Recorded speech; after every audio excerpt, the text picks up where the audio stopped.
So we got the headlight buckets painted. We got the top of the radiator cowl support piece painted. We still like the headlight wings, and we still gotta do a little cut and buffing. But we're gonna go ahead and stick the headlights out of the way back onto the radiator support. And yeah, it's gonna be fun, ain't it? Should be simple. We're cleaning the gaskets up right now with some wax and grease remover. And these you know, bolt on very simple. They go on one way. They got a little hole on the bottom of them right here. What's that hole for on the bottom? Oh, for a drain. Yeah. Okay, that's pretty cool.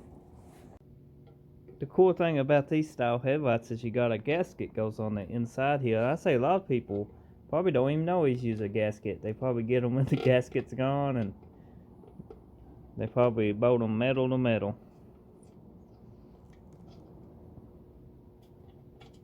So we done got one mounted.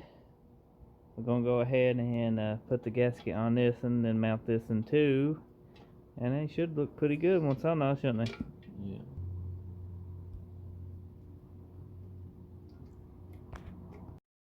So now we got these snugged up. We're going back, double checking the gasket fitment, and we are tightening it down.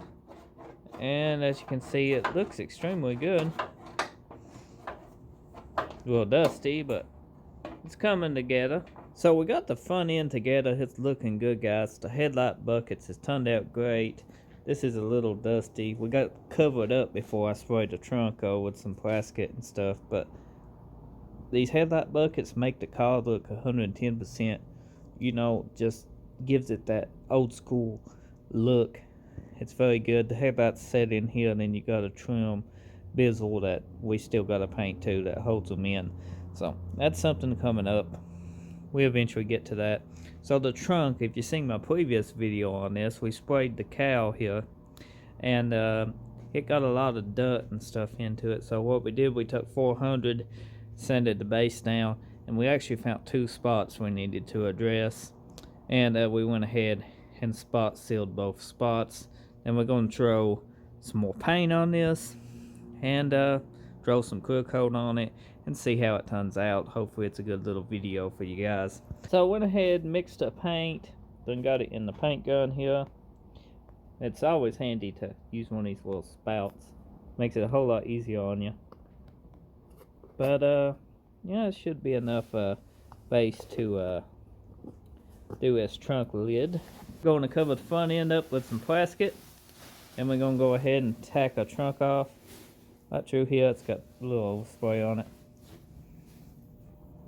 And then throw some paint on it. Well, at least one coat, so fun, and let it flash and do our other two coats. So this is the third coat on the trunk. We're getting ready to apply the finished one clear coat 720 over top of this. Now I am tacking in between coats. I'm gonna let this fully flash off, and you can see we done got some dust that settled down on it where we've been going in and out of the door, and that's gonna tack off as soon as this coat finished drying. I run my tack cloth. It's about dry, and that dust just now landed on it. So I'm gonna tack that dust off of it, and then we're gonna apply the first coat of clear coat, and we're gonna do a flash times, and total I will have 3 coats of clear on this, and I will show you exactly what it looks like. So for the people who want to know what I'm using and just now tuned into my videos, I usually use FC720 from Finish 1. So I'm going to go ahead and just mix this up. I put some medium FH612 hardener in it, and a fast hardener probably would do a little bit better, but medium is a good medium ground for the temp. It's 69 to 70 degrees in here. I would have to take a temp gun on the metal, but it shouldn't be too bad off for medium hardener.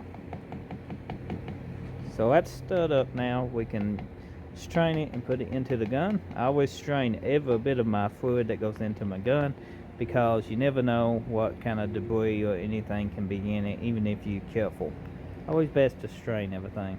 So the trunk lid looks 100% better. This is the final coat. We do got a speck or two of dirt in it, but that'll buff out. We get that once this is totally dry. But you can see for yourself exactly how smooth it is.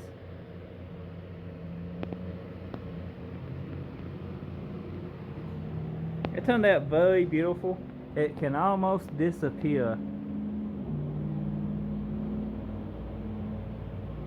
But yeah, dirt is expected when painting, you know, out of a paint booth. Even in a paint booth, you're going to get some dirt. But for what little dirt we got in it today, painting the way we did in this building, we did a great job. So if you guys enjoyed this video, let us know in the comment section. Drop a like, and you can show your support for the channel by smashing that subscribe button. I got to get some plastic off this, because this is not painter's plastic, it's just regular plastic. And leaving it on fresh paint can ghost it. I don't know if you ever heard about ghosting. It's something I explained in another video. But yeah, this got to come off here very soon, and before we call it a night, so it don't ghost. But this is done, and I'll see you next time.